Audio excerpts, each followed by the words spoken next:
Hi, this is Michaela Taylor. I need to speak to Mark Goldberg. One moment, please. Thank you.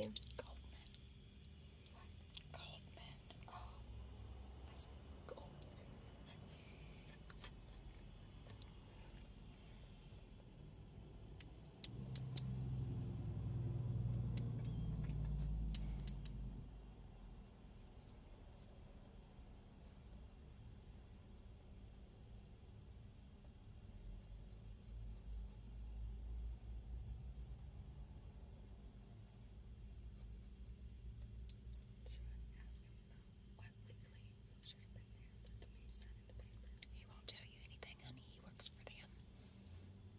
All he's going to give you is general information.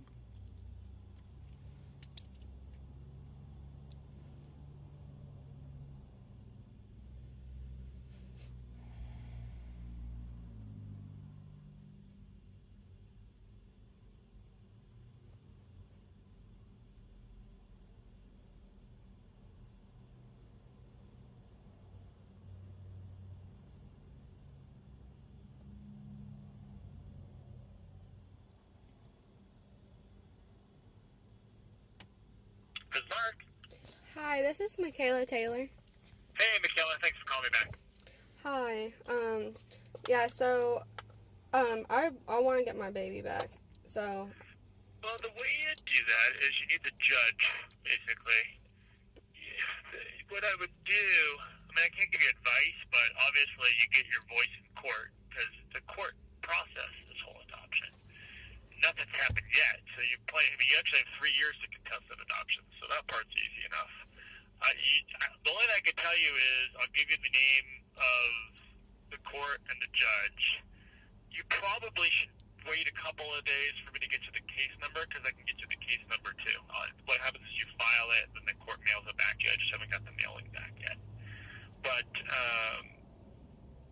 you basically, I don't do contested cases, so I don't know exactly the procedure, but there definitely is a procedure if you were to say, look, I didn't know what I was doing, or I was, whatever it is, whatever argument you'd have, you get an attorney and you get to make that argument. Adoptions take a good 6 months before they're finalized to make sure everything happens the way it's supposed to happen. There's a bunch of post-placement supervision, and the agency has to write reports, and there's a whole process to it. So you just gotta get your foot in the door to say, I want to undo this. okay. And then it wouldn't be me anyway. They would hire a litigator, I'm sure, and you would have a litigation attorney, and then they would fight it out. But I don't have any problem giving you, where to do it. Okay. And it's LA Superior Court, but LA is such a big place, I just want to you need a case number. Okay, and what was the judge's name? All cases in LA are heard by Amy Pellman, Pellman. And it's Los Angeles County Superior Court. Okay. So anytime it's an adoption, private adoption, that's always the judge. Okay. And, do you know when the next court hearing is going to be? There isn't one yet. There isn't one. Okay. No. Okay.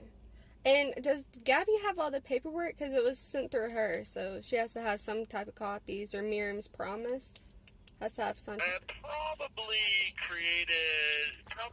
Miriam's promise. No one I don't have it yet. I should get a copy set of it. You probably have to just do your court thing first and have the judge say that we have to turn over. It's tough in adoptions because everything has to be so private. You can't turn over anything. Did you get any copies of the stuff that you signed when you were with Miriam's Promise? No, actually I did not. They should be able to give you those copies. That's the agency that was representing your interests. So, actually, they weren't I representing. know, obviously, you're not happy with them at all, but I'm just saying, as a lawyer, the agency meets with the birth home, does multiple counseling sessions, goes over the paperwork, makes sure she understands it, and has it signed. And they kind of have their license on the line, that's what they're going to testify was done. Well, so they should give you copies of documents if you request it, because they have a duty to you. I can't give you copies because I have a duty to the adoptive couple, but they should be able to give it. Other than giving you the basic how this stuff works. Miriam's Promise, that's who I would put it. I would just send them an email or call them or in a formal letter say I'd like a copy of all the documents that I signed. We actually called them, and for some strange reason, they said that I need to talk to Gabby. I don't know what part she would have in dealing with them. What part she would have with that? Everything you ask them, they say. Yeah, even my caseworker, she said that if I have any questions, I have to talk to Gabby. So I don't think that there was anybody on my best interest because Gabby hired them. Huh. I don't know why they would take the position of not giving you the copies of the documents. I don't know the answer to that, but it shouldn't be that hard to get them. Okay. I mean, the idea would be is yes, they're private, confidential documents, like everything that's filed in court is sealed, but you've already seen them. You're the one who signed them. Actually, I was under pain medication when I signed those. Yeah, that's your argument. I got it, but I'm just saying I'm making a different argument for you. Yeah. The different argument for you is that there's no breach of privacy because you've already seen them. You're not like a new person. Oh, yeah, I see. You know what I'm saying? Yeah, I see what you're So they should be. There's no breach. Like there's no problem with them giving you those. Okay. I can. Maybe I could put a call in the Miriam's Promise. I can't do too much. The first thing I would do is get the judge involved. Okay. It's called discovery. When you're in a court and you say, look, I have a right to this child, for example. You have a right within that to have all of the paperwork. It's just like in a criminal case. You have a right to know what you're being charged with and to get an attorney. It's the same thing. So if you didn't get those documents out of Gabby or you didn't get them out of Miriam's Promise, the court would order you to have them. Okay. Because they're part of the court record. So you're never going to not get those documents. Okay. It's just you probably have to file something in the court to say, this is who I am and this is what I want. Yeah, but I should have had 2 copies. But I guess that's Miriam's Promise. But I just think it's kind of shady that they would talk to Gabby. Well, I don't know why they care about you having the documents. I'm not sure. But I don't know. I mean, obviously, you're not, I get that. Everyone has, I get it. I do. I just don't know. I don't know the answer to that one. I've never spoken to Miriam. I mean, years ago, but in this case, I haven't spoken to them at all. So I don't even know who's working on that case. My job, I just do the paperwork, and then I file it in the court. Most of these cases are not contested, so it's just a function of me doing a wedding, in court. Mhm.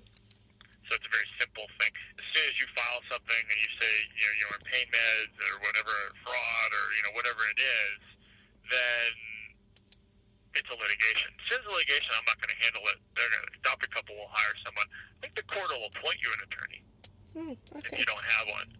I'm pretty sure it's discretionary, but I doubt that I'm sure they would do that. Okay. So, there is a process. It's not like, it's 100% over just because you signed. You get your voice in court, and you're going to get the documents. I don't know what they're talking about. Okay. Does that make sense? Yes. All right, well, I wish you the best, even though we're on the other side. Yeah. I like happy endings, and I don't know who's supposed to do what. Yeah.